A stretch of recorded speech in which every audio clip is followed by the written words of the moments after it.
Hey, how's it going, everyone? Got some cuffs here.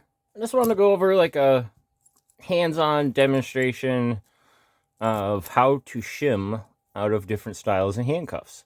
Now, this one's a commercially made shim. You can purchase them in all kinds of different shapes, sizes, styles, lengths, with handles, without handles, titanium, non-titanium, forked ones or split ones for high security cuffs. I mean, you name it, you can pretty much get the style shim you want. You can also make your own shims out of all sorts of different stuff. Everything from, paper clips, bobby pins. Let's see. I got a little box of like goodies over here. But like, you can just use a paper clip on a lot of models. You can take a hair barrette like this, break it, and then you end up with that part. So you take this right here and you can flex this back and forth and bend it. And this is on a pivot there. So when you're done, you're left with a little foldable shim like that. So that's a neat little option as well. I have one here that I did that with. A piece of straw a lot of times. Yeah, here's another shorter one I made out of a hair barrette or clip. So yeah, we'll just start with the kind of basics there like that. Like I said, oh yeah, maybe even like a bobby pin. All depends on what you want to use. So we'll start off with these models here. This is a Winchester model handcuff, double locking. So this only works if they're not double locked as well. So you got to make sure they're not double locked. If they're double locked, you'll have to remove the double lock. There's a few different ways you can go about doing that.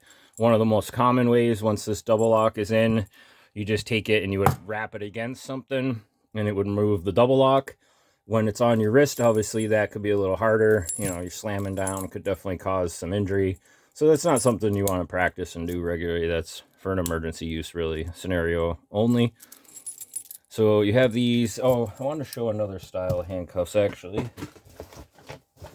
There's one other one here. Where the heck are they? Where the heck are they?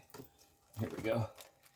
So I forgot one other style that I kind of have that you'll see commonly too, and that's the Hinge style.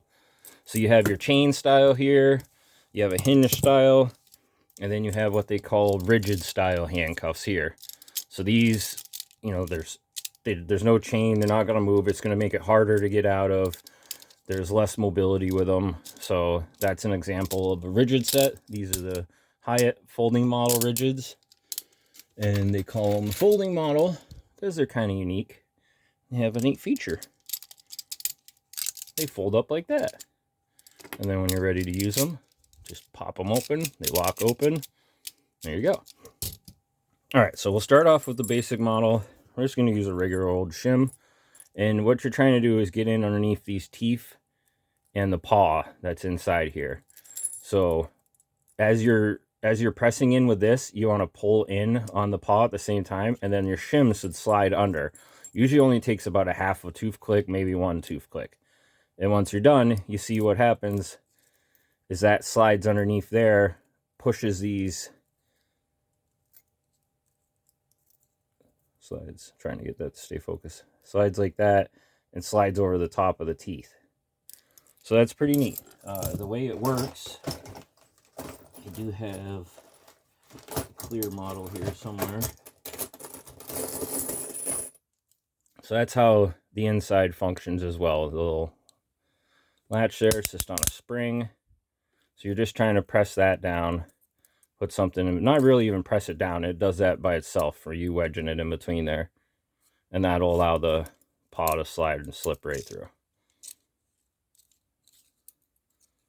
So we'll try to do this with the clear one so you can see what's going on as I do this. So then you get right there. That's where I was saying the half a depress. So as you're pressing in, you see how that's working. And the shim goes right under. And then voila.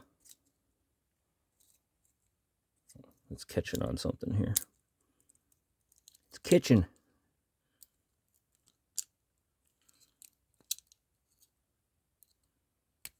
There we go.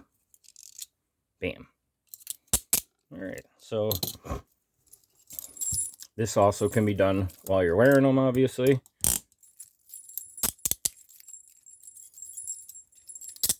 And top or bottom, doesn't matter. You shim in the top, shim in the bottom, whichever way they're on you. There you go. Obviously, once you get one hand free, it's a little easier. Or you could just, you know, remove the other one afterwards or whatnot. So, all right, we'll demonstrate that on a different pair. And we're going to use the shim from the hair barrette. So, push that around. Oops. Let that around. This particular model of handcuffs, the ASP Sentries, they're pretty easy to shim open. Jeez, I don't know what's going on with the focus there. Sorry, guys, gals. But shim that in there. Bam. Opens up. So we'll try that here on the Peerless models. And the Hinge model. I prefer, you know, paws down, but it's all preference, or, you know, it doesn't matter. I mean, like I said, you can still reach it this way. Some cuffs you can reverse shim if you got a long enough shim. But right down here, try to show you guys this. So basically what I'm going to do is put my shim in there. I think this one's good enough, yeah. So you got your shim in there like that. So I press in with this and the paw at the same time. Shim just slid in. Paw opens up. And this is the Peerless model 801s. So kind of like that. And like I said, you press in with this. It's a little tricky to do this and keep it on camera for you guys too. Press in with that and the paw at the same time. Oops. There we go. Now the shim's in place. Twist and it pops out. Now some cuffs have a split paw inside here. I'll show that down the road. I have those. The Chicago X22s is a model of them, for instance. But these also have the same thing. These have a triple paw in them. So you see there's 3 paws there. So in order to get these off, if you press just the side one, the left or right one, only the left or right paw moves. But if you press the center one, all of them will go down. So you need a wider shim for these ones. This one works pretty well. It's a lot wider than your standard one, so it will get over all 3 at once. If you have one that's too narrow and it's only getting a couple there, it may not work so well. So this one here, rigid Hyatt models, push in, bam, and release. Sometimes they get stuck at the end there. So I'll throw these on and demonstrate that real quick as well.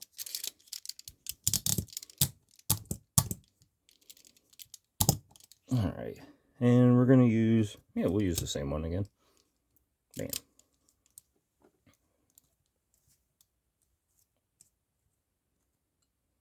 Try to demonstrate that as well for you guys again. Press in. Like I said, this is only for emergency use. If you're illegally detained, something like that happens, you know, some kind of crazy scenario, don't use this for any other purposes. Law enforcement will undoubtedly give you a escape attempt if you try to do this while you're cuffed. So this is just for safety and learning purposes only, just so everybody's aware. Oh, this one's being a little trickier. Might have to use a regular shim. I got the paw pressed in quite a bit already. It's pretty tight on me.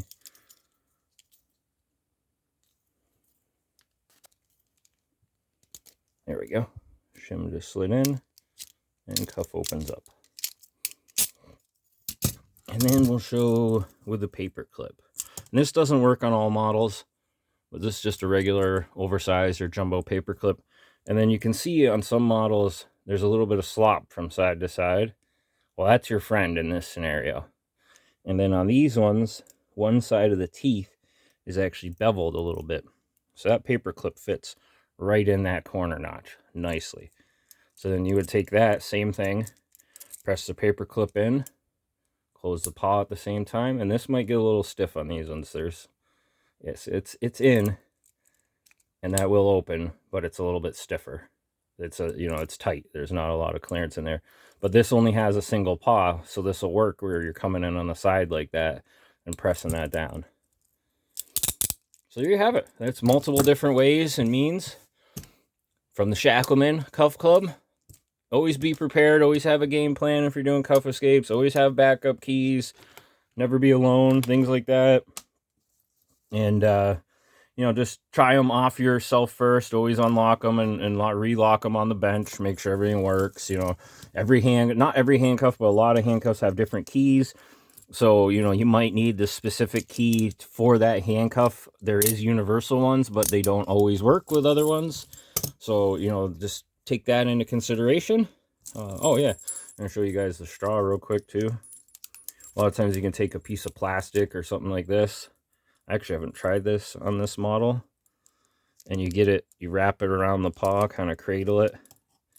And you want to work that in there. So now we're in on both sides. So you'd press in a little bit with the straw. Or, plastic from a Coke bottle, whatever. So that's in there far enough now. And now that'll twist right open. I've used money, bribed my way out of cuffs. You can use your imagination. Just have fun. Have a great one, everyone. Be safe. Till the next one.